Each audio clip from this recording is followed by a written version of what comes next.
Average Pat's Movie Reviews.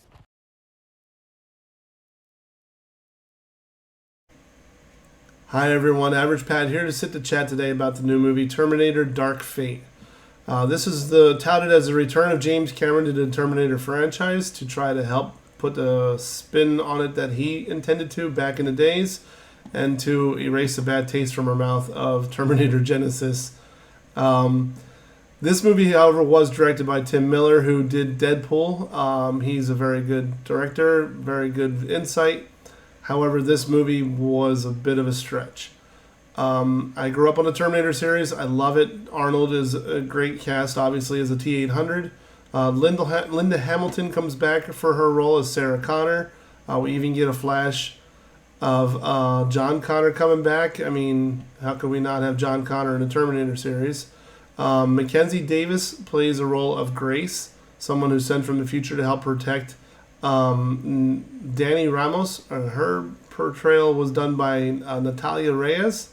Sorry, I want to make sure I pronounce these all correctly. And Gabriel Luna plays the Rev 9, the new Terminator, coming back to hunt her down.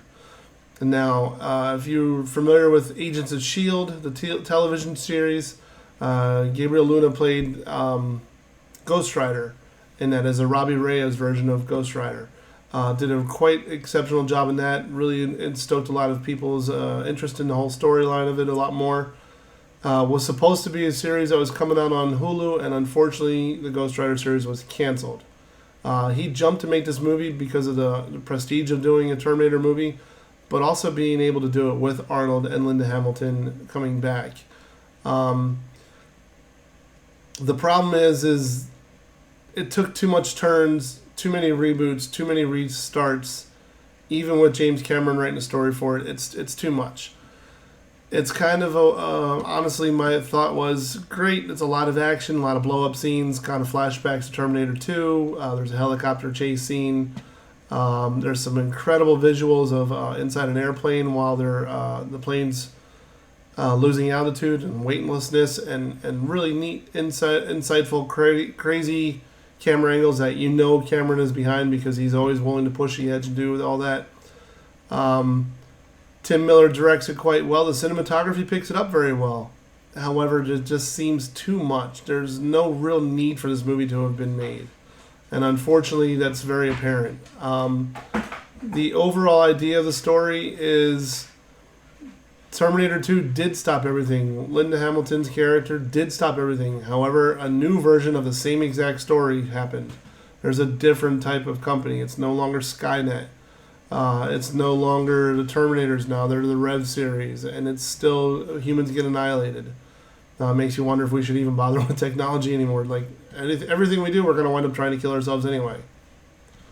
The forced aspect of, hey, it's the whole brand new thing, but it's the same story all over again, really kind of, it leaves a little bit of a bad taste. I honestly went in there, like I said, there's great explosions, great action sequences. The computer animation of Gabriel Luna's character being able to separate from the exoskeleton, the skeleton of the Terminator and operate on its own, was incredible.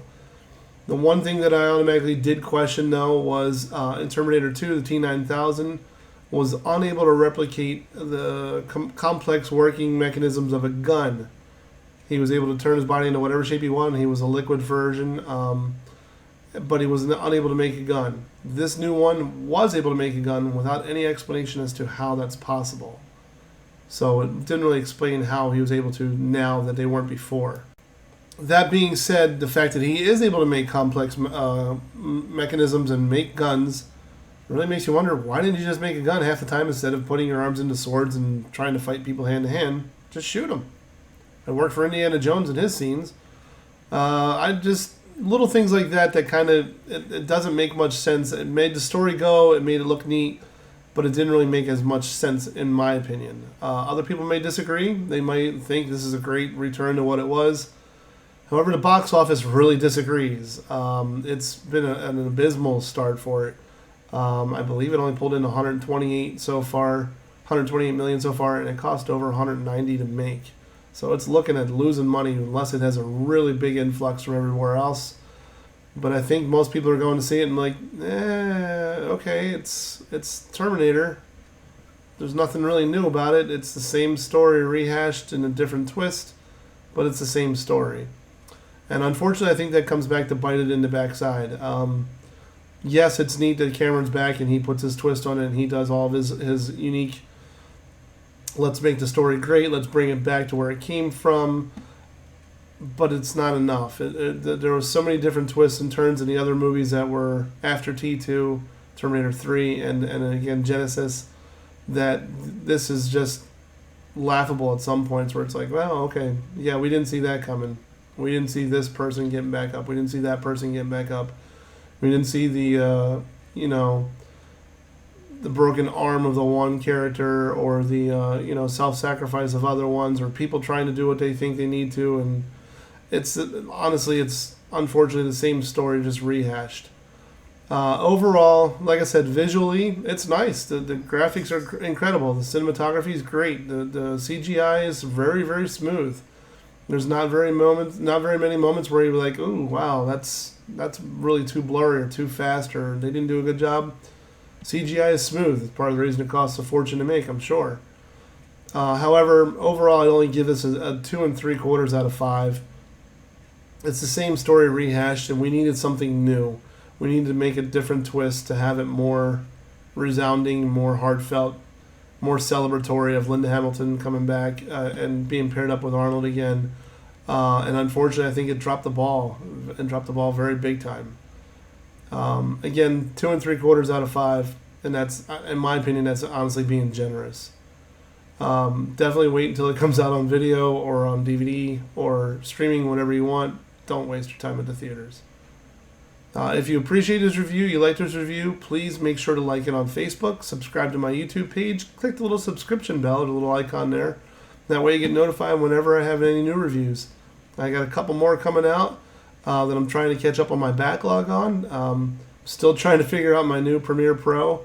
I'm getting a little bit more hang of it, so don't be surprised if a couple of these new ones come out of a different format, maybe a little bit smoother, maybe some music, something else I can put in there. I'm learning all the new things I can do with it, so I'm having a lot of fun and can't wait to show everybody and bring you guys better reviews with more abilities of having fun with it. So thank you very much. Have a great night.